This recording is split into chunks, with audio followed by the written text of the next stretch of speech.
And that's what I'm pushing my team time and again, to stand up in front of your colleagues and say, I took a risk, 10x thinking. If you don't take risks, you will never fail. And I did take a risk, I failed, and I'm proud of it. And this is what I learned. If you're tired, if you work long hours, you can't think clear, you won't perform at the top of your capabilities. As simple as that. So I prefer somebody in my team who does not work too hard, but is super sharp when the moment is there. It is amazing what you can accomplish if you do not care who gets the credit.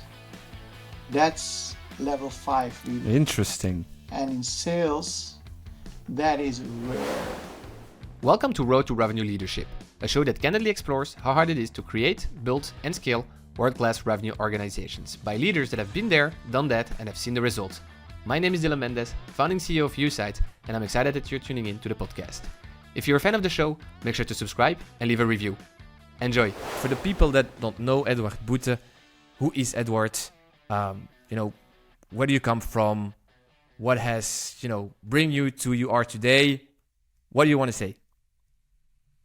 Okay, well, so my name is Edward, that's right. I'm 40 years old.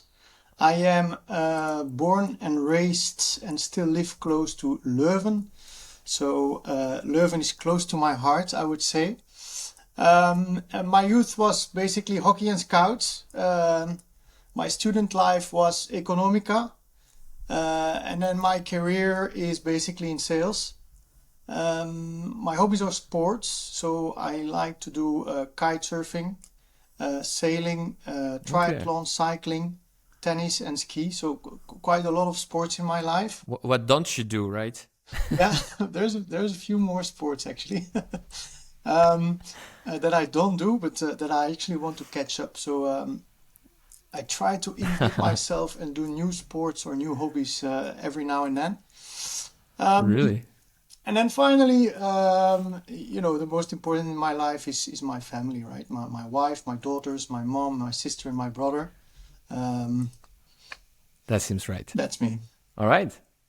Thanks for this very nice introduction.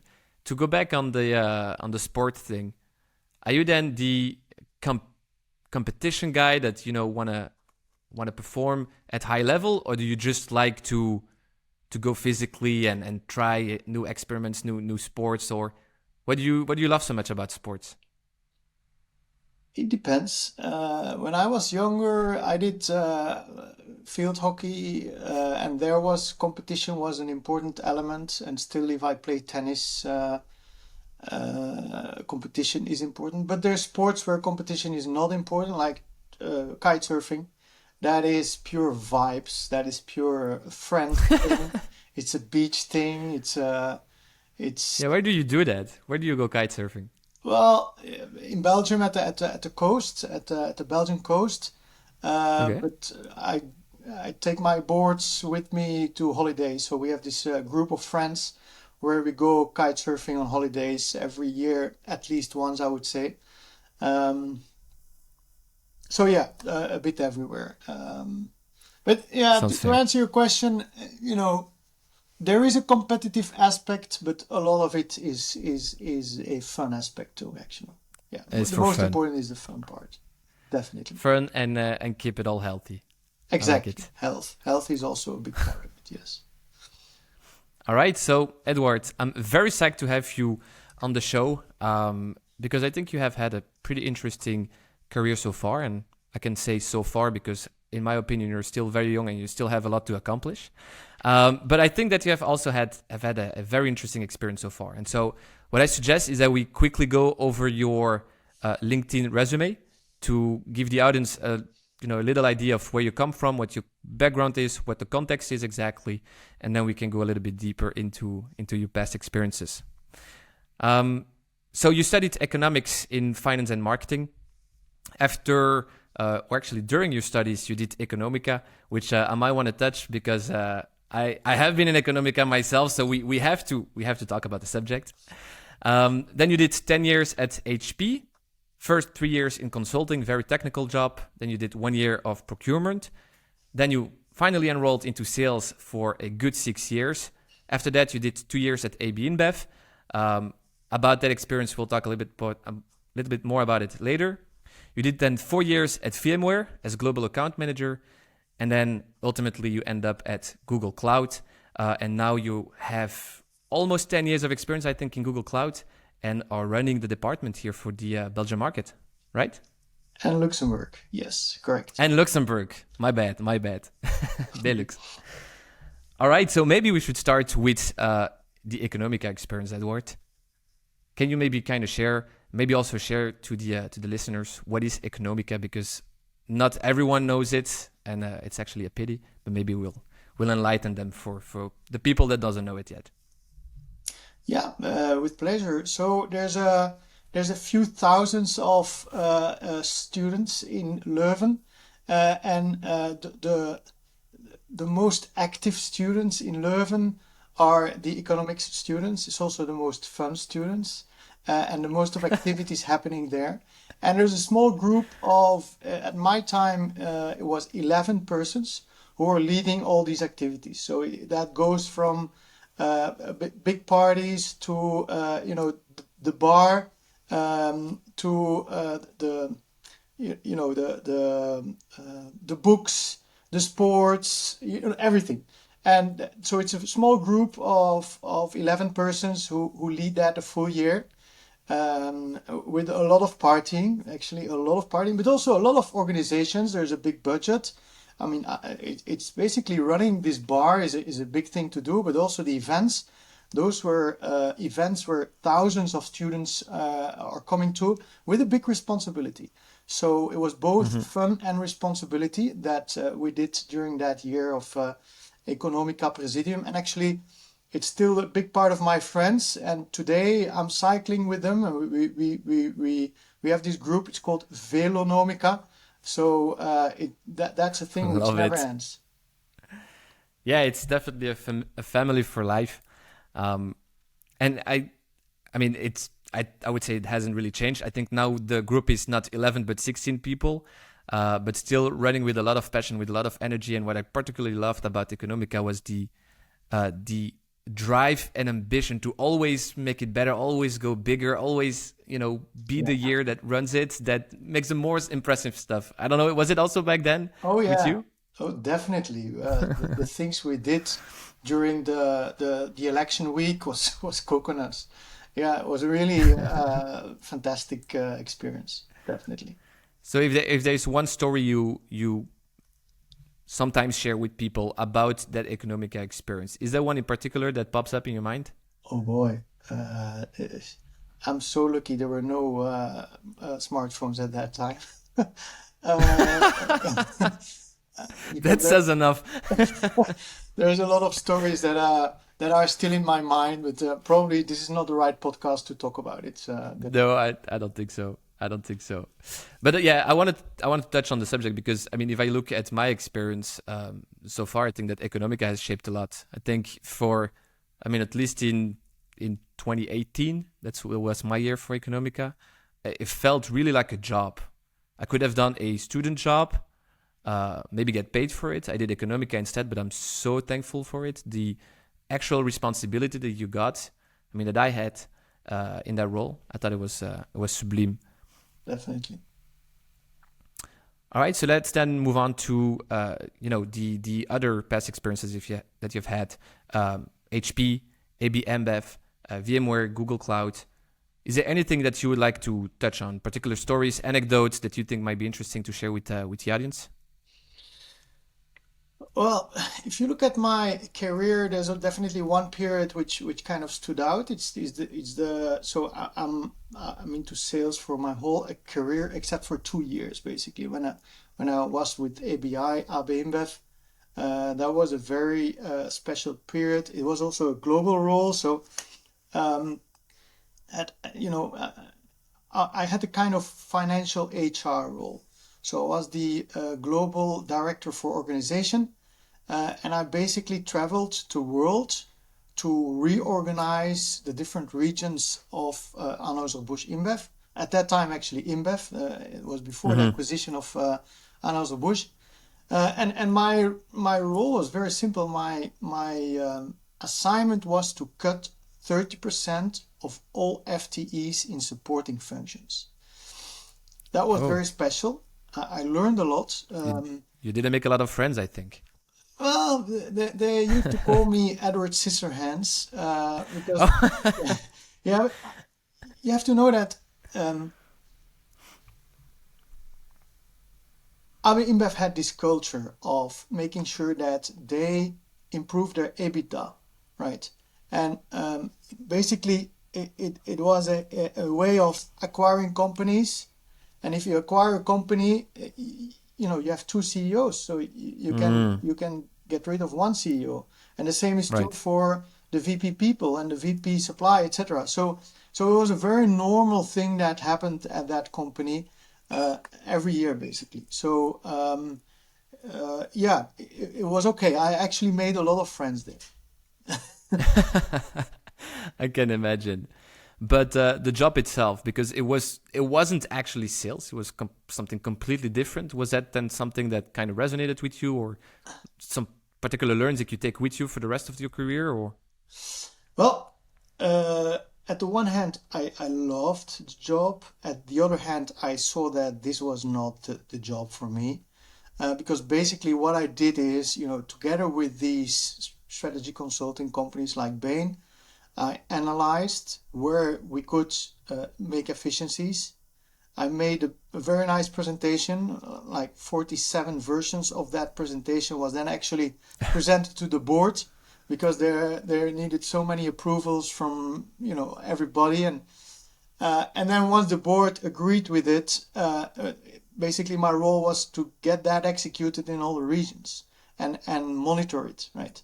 So I kind of felt a bit of a monkey at the end, you know, presenting for the board and then executing down, up, down, up, down. It was like, I saw this was not for me. I wanted to be, you know, driving revenue in companies rather than working with strategy consulting firms to rationalize companies. yeah, Anyway, well, ultimately, I get that. But what I think it's interesting, maybe also to understand, is you were in a sales function at HP for the last 6 years, and then you decided to go into that role. But what was it then that kind of convinced you or motivated you to get to that job? I did an MBA, and you know, when you do an MBA, so I worked for, I don't know, like 8-9 years at HP, and I was, you know, it was my first job in HP, one company, one kind of, you know, sales role, and then I did this MBA, and all of a sudden the world opened up. The industries, all the people. I worked with doctors and civil engineers and lawyers, and said, whoa, wait, the world is bigger than just sales and just technology. I need to broaden my scope, and that's when I pivoted to the ABI job. Yeah, that's how it went. Doing an MBA, basically. All right. So now we are kind of going backwards in this discussion, but now I want to understand what actually triggered you to do an MBA in the first place. Lifetime learning, man. I mean, when so I studied economics, right, in marketing and finance. And then I started my job, which was very technical at HP, Hewlett-Packard. It was like Unix consulting and security, like very technical. Then I did a master in IT first, actually. And then I did an MBA, like, and still now I'm always trying to learn, to do new things, for example, now I'm trying to get my head around quantum computing, and this LLM, this large language modeling hype, which is going on. So, lifetime learning, Dylan, that's basically the answer. Well, I love that. That's definitely a value I share profoundly. So I can only feel you. All right. So if you look back then at your entire career, you know, what would you say? That's where I got challenged the most. That was very difficult. I really had to go above and beyond to make those things happen or make myself change to really fit the environment. You know, if if you would think of one thing or one experience, where would you kind of position that? Well, probably the most challenging is the journey I had the past 10 years at Google.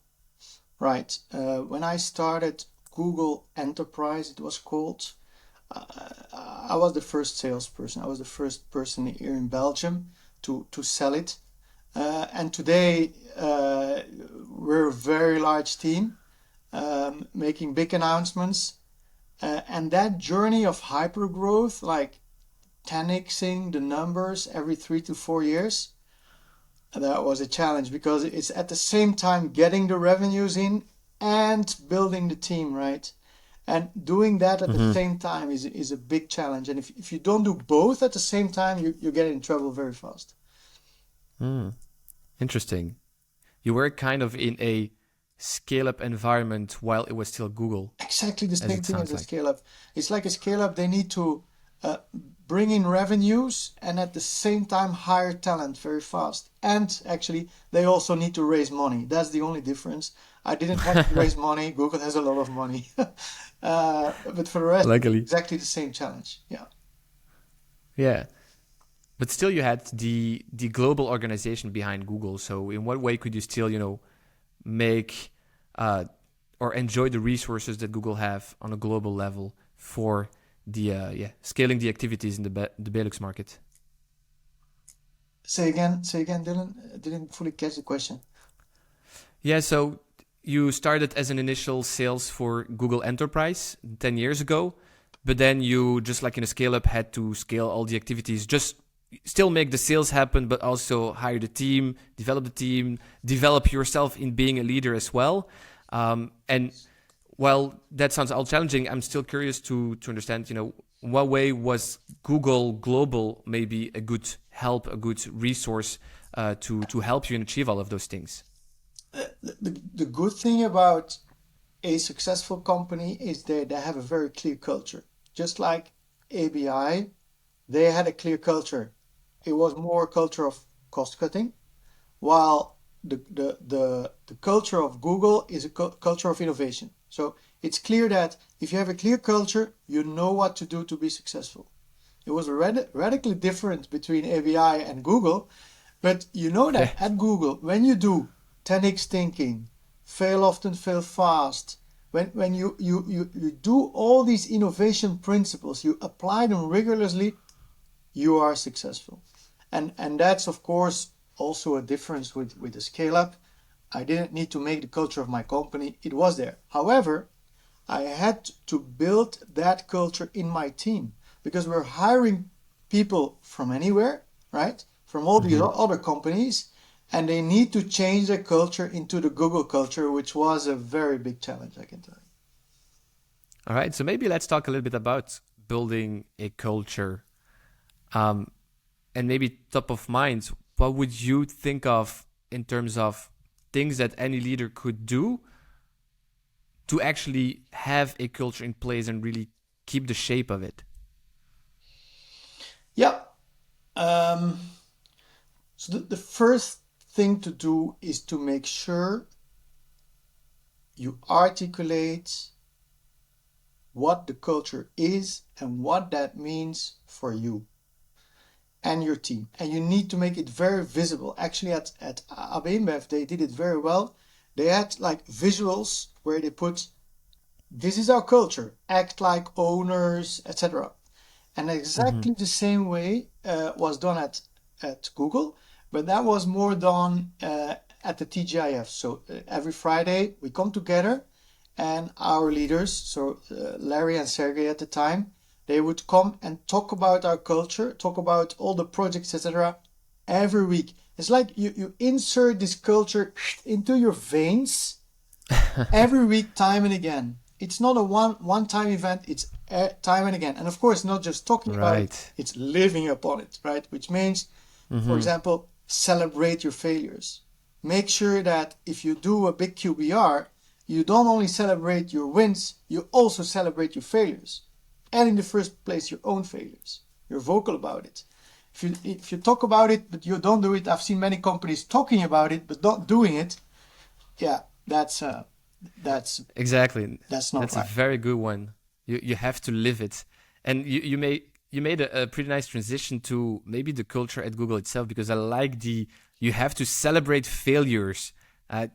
What does that even mean? Actually, celebrate a failure. Can you explain?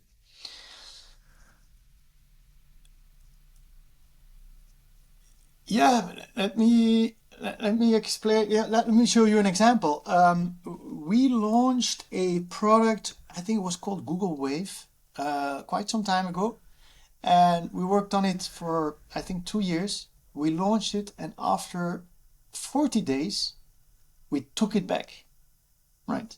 Oh, And that was celebrated in one of the TGIFs. We said, hey, wow, we took a risk, we failed, and these are all the things we learned from it. And we celebrated it. Instead of being like with a and firing people, etc., we celebrated it on stage at TGIF in front of the whole company. That's what we have to do. And that's what I'm pushing my team time and again, to stand up in front of your colleagues and say, I took a risk, 10x thinking. If you don't take risks, you will never fail. And I did take a risk. I failed. And I'm proud of it. And this is what I learned. love that. It's as simple as that, actually, Dylan. Yeah, no, but I 100% can feel that if you have that energy in the team where everyone can just dare to fail, dare to take the risk. Yeah, once in a while you will take a risk that will pay off. And if you're okay with the failures, because it's part of the journey, then hell yeah. And I understand that needs to be part of the culture. It's not just one person on the team that can think like that. Everybody should think like that. Yeah, correct. Because you need a lot of failures to have one really good success. And if you only have a few failures, then you will have probably no big success. Right. No, 100%. Now, Edward, I'm also curious, when you look back, are there any, if you would meet your younger self, for example, or I know you have children, when you talk to your children, what do you say, guys, I did this and that during my career, and that really exponentially boosted my career. Try to get it as well. Try to do this as well. What would you then? What would that be? What would you say? Okay, so you're talking about my career now. First, I think I should be very humble. I had a lot of luck in my life. In the first place, because I'm born in a warm family with a mother who cared of me, with a father who talked about life with me and coached me. So I'm very lucky about that, and that's the basis of many things. And I've been lucky in my whole career, honestly. Every big career move, there was a big portion of luck. However, you know that luck is when preparation meets opportunity, right? You need to be prepared for the luck. And that's what I try to do actively now. Only from 35 I started with this, but I try to prepare my life for when the train passes by and I jump on it immediately. So I kind of know what I want in my life and where I want to be and which trains I want to jump on and which trains I don't want to jump on. So interesting. Luck is probably a very big part of it. Secondly, I would say education, right? We talked about it. I mean, what we did with Economica was not just one big dating environment, but also a big learning school. It was education of life. But also 100%. My MBA, that was a big learning and education. And by doing this, you progress your career. So you have to search also a little bit of what can progress your career. Because to go a little bit deeper on that, and I think that's super interesting. You say only at the age of 35, you kind of understood what you want out of life, and now you're kind of ready to jump on the train when it passes by. But that means that the 35 years before that, you were just living the life without, having a very clear direction. And that's interesting. Maybe it is. I mean, I don't think it's bad or good, not at all. But maybe you also just needed those 35 years of experience before to know what you wanted out of life. Yeah. Is that also how you kind of feel? Yeah, and maybe it is a good thing that I didn't over-engineer my first 35 years. Yeah, true. Good observation, Dylan. Trying my best, Edward. I'm trying my best. Yeah, no. Maybe a question kind of opposite to what has accelerated your career, but had you also kind of false beliefs about what you should do or what you should be or what you should have to be quote unquote successful? Yeah, definitely. So there's a few that I thought when I was younger were true, which today I don't think are true. First, for some reason, I thought I needed to be an expat, like work abroad to have a great career. I believe that's bullshit now. Secondly, I thought I needed to be a manager, while today I see a lot of managers who are like doing less impact than, let's say, individual contributors. So that's the second one. And then the third one, if you want, is that you will get rich by working hard. I don't think that's true neither. Interesting. But do you think that you should work hard? Nope. No? Nope. Interesting. Why is that? What's the idea behind you don't? I understand that you don't have to work hard to be rich, but what's the idea then behind you don't have to work hard at all? I just heard today that Wout van Aert, between today and Sunday, so today is Friday, right? No, it was actually Wednesday. He went to do his last training. Between Wednesday and Sunday, he will do nothing. He will rest to be ready for the race on Sunday. A good sportsman is a man who rests. You win the Tour de France in your bed, right? And the same is true for business. If you're tired, if you work long hours, you can't think clear, you won't perform at the top of your capabilities. As simple as that. So I prefer somebody in my team who does not work too hard, but is super sharp when the moment is there. Interesting. All right, I feel you. I would still call it actually work harder, because what you're saying is that you need the rest to work even harder. Yes. And to me, that's maybe you take the rest then because you want to have the extra energy. Yeah. But it's a definition thing. Then it's okay. Yeah, exactly. True. I mean, you don't need to work long hours. That's what I mean, basically. Yeah. Okay. I gotcha. Because all right. So you said you don't have to be an expat. You don't have to be a manager. I also want to go back to the manager thing, because you made it sound like it was a bad thing to be a manager, or that there are connotations to the word of manager, or things that people find more meaningful than it should be. So what's the idea behind maybe you don't have to be a manager to be successful? No, I didn't mean that. When I was younger, I thought being a manager is more important than being an individual contributor. But I realized that some individual contributors have much more impact than managers. But there's no single, I'm a manager, and there's no single negative connotation of being a manager. No, not at all. And I saw one of your podcasts with Edwin van Waas on managers and leaders, and I fully agree what he said. Yeah, definitely. However, so I fully agree what he said. You cannot be a good leader without being a good manager. I got that. However, I have seen and I see managers who are only managers and only check dashboards. And that's their whole life from Monday to Friday. What they basically do, they keep their teams busy with making sure the dashboards are green.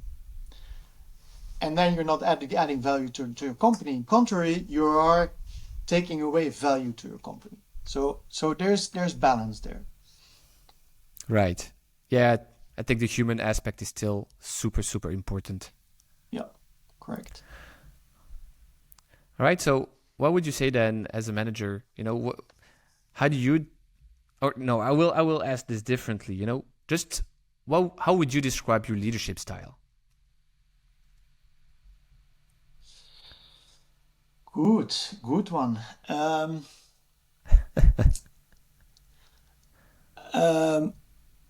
I hope I can say that my leadership style isn't Yeah, how would your team describe your leadership style?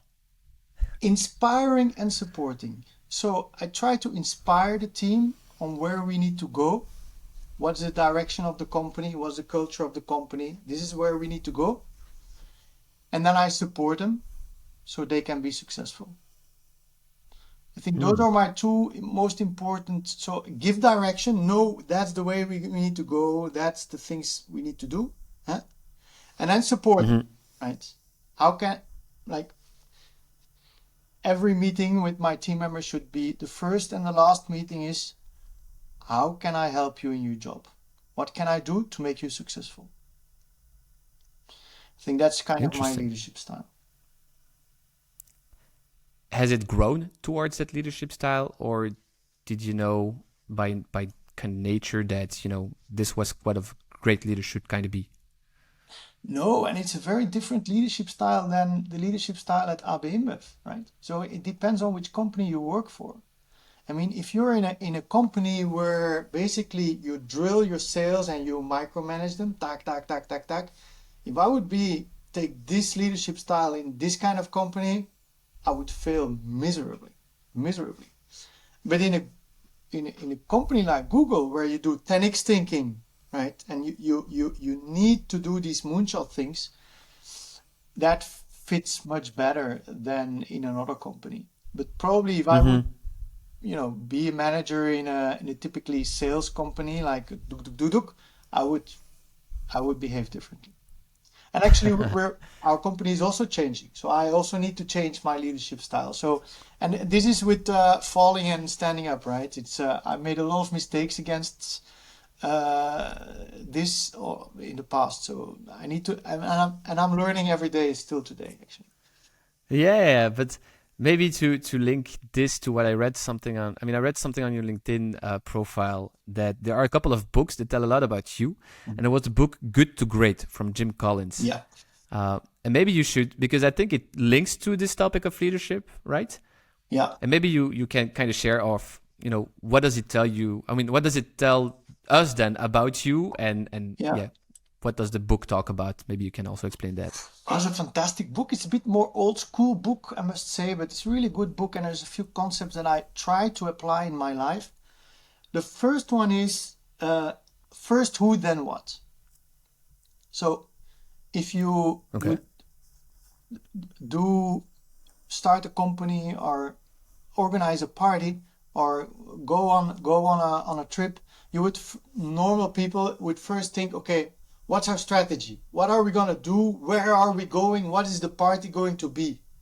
And then they would think, now who am I going to invite? Who do I want in my company? With whom am I going on holidays? While the great companies do the reverse. They first think, who am I going to do my company with? And then what am I going to do and who's going to do what? So, and that's how I try to do it in my life too. First, you check who are the ones you want to collaborate with, and then what are you actually going to do. So that's a very interesting concept that I try to apply in real life. I would say it's even true for sales. Who do I want to work with? Yes. Who do I want to provide services to? And then what do I do? Oh yeah. Love it. What are the companies I really want to sell to? Definitely. Good one. Yeah. And then another one, which is really, that's maybe even more applicable to sales leadership, is what he calls level 5 leadership, right? So it's about leaders who are at the same time very humble and at the same time have a very large will to succeed, right? That's the combination of those two make that you are kind of a level 5 leader. And one of the interesting things is that he uses this quote: "It is amazing what you can accomplish if you do not care who gets the credit." That's level 5 leader. Interesting. And in sales, that is rare, right? At the moment that there's a big win, it's the deal of everybody. And everybody wants to be on the stage. And a level 5 leader, he does not care who takes the credits. That's something I had to learn. That's very interesting. I think a lot of sales can learn that. I mean, I think that once a deal is being closed and your name is linked to it, you feel like the superstar. You want some recognition. You maybe also deserve some recognition. But it's interesting that a level 5 leader actually would say, "It's not me. It's the team. It's all good." Yeah, and the reverse is happening when you lose a deal. The sales would immediately say, but it's the fault of the pricing is too high. The blame game starts, right? In a normal company. But that's how companies. That's the difference between a good and a great company. Yeah, and again, I think that links also back to the culture. I think that there the leader actually shapes a lot of the culture. If you as a leader can live by those values and by those rules, by those principles, and you can transfer that through the culture, you have an organization that's ready to flourish. Yep, correct. Do you then sometimes also, or how do you also dare to challenge and push the team to always go, the extra mile? I think that's what I would think of a company such as Google, that they have that kind of culture. Is that also true? Yeah, definitely. So we make our plan for the year, right? We make our plan, or a 3-year plan, or 5-year plan, and we make a plan. Everybody makes a plan on their accounts, and then the first thing, and they know it by now, the first thing I'm asking, okay, let's now do an iteration on this plan and make it a 10x plan. What are the risks we're willing to take to 10x these numbers? What do we need to do? And then, but if we want to do it, then we would need an investment of, okay, let's build a case, make an investment request to our CEO or whoever needs to approve it to make this happen. And even if we're stuck, like if you don't reach the moon, you will get stuck into you will still be amongst the stars, right? That's fine. Exactly. But at least we tried, and we may fail, and that's also fine. But it's daring to try, indeed. It's daring to say, what does it ask to go for the 10x, and then if you end with 5x, what the hell, 5x, still amazing. Well, and then leadership 5 leader says, no, it's all good, it's okay. Exactly. Yeah. So all right. How has your work ethic and mindset and drive towards work then has kind of changed with time? A lot. A lot. When I started it was those days, you don't know those days, but it was those days where there was no internet at home, right? So we used to have a rental apartment, and I would go to the office. Well, I was a consultant, so I would go to my customer at 7 a.m. in the morning before traffic jams, and I would be home not before 7 or 8 p.m. in the evening.